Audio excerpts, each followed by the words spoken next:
ക്രിസ്തുവിൽ പ്രിയ സഹോദരങ്ങളെ, തിന്മയെ നന്മ കൊണ്ട് ജയിക്കാൻ ക്രിസ്തു നമ്മോട് ആവശ്യപ്പെടുന്നു.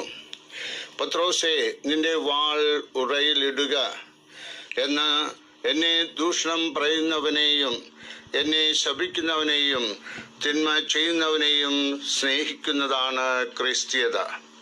പിതാവേ, ഇവർ ചെയ്യുന്നതെന്ന് ഇവർ തന്നെ അറിയുന്നില്ല, ഇവരോട് പൊറുക്കണമേ എന്ന് പ്രാർത്ഥിച്ച ക്രിസ്തുവിൻ്റെ മാതൃക നമ്മൾ പിന്തുടർന്നുകൊണ്ട് നമ്മൾ പൂർണ്ണതയിലേക്ക് കടന്നു വരുന്നു. നമ്മെ വെറുക്കുന്നവർക്ക് സഹായം ചെയ്തുകൊണ്ട് നമ്മൾ ജീവിക്കുമ്പോൾ ദൈവം ആ കാര്യം ഒരിക്കലും മറന്നു പോകുകയില്ല. അതിൽ നമുക്ക് സംശയം വേണ്ട. പരിമിതികളോടെ നമുക്ക് ജീവിക്കുവാനല്ല, പരിമിതികൾ ഇല്ലാതെ നമ്മൾ ജീവിക്കുന്നവരായി മാറണം എന്നാണ് ഈശോ ആഗ്രഹിക്കുന്നത്. അളവുകളില്ലാതെ സഹായിക്കുവാനായിട്ട് നമുക്ക് സാധിക്കണം.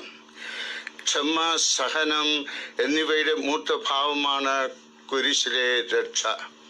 ഈശോ അങ്ങനെ നമുക്ക് രക്ഷ നേടിത്തരുകയാണ് ചെയ്തത്. ക്ഷമാപൂർവം സഹനങ്ങളെ സ്വന്തമാക്കിയ കർത്താവായ ഈശോയെ നമ്മൾ പിന്തുടരുന്നവരാണ്. ഈശോയുടെ പാതയിലൂടെ നമ്മൾ ചരിക്കുന്നവരാണ്.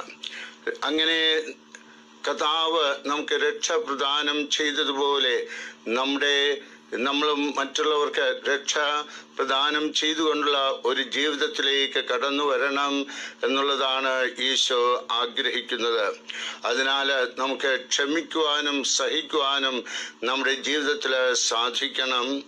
അങ്ങനെ ചെയ്യുമ്പോൾ നമ്മുടെ ജീവിതത്തിലും കുടുംബത്തിലും സമൂഹത്തിലും ഏറെ സമാധാനം ഉണ്ടാകുകയും ദൈവത്തിൻ്റെ കൃപ നമ്മുടെ സമൂഹത്തിൽ സമൃദ്ധമായിട്ട് ഒഴുകുകയും ചെയ്യും.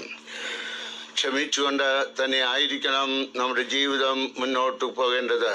അതാണ് ഈശോ നമ്മളിൽ നിന്ന് ആഗ്രഹിക്കുന്നത്.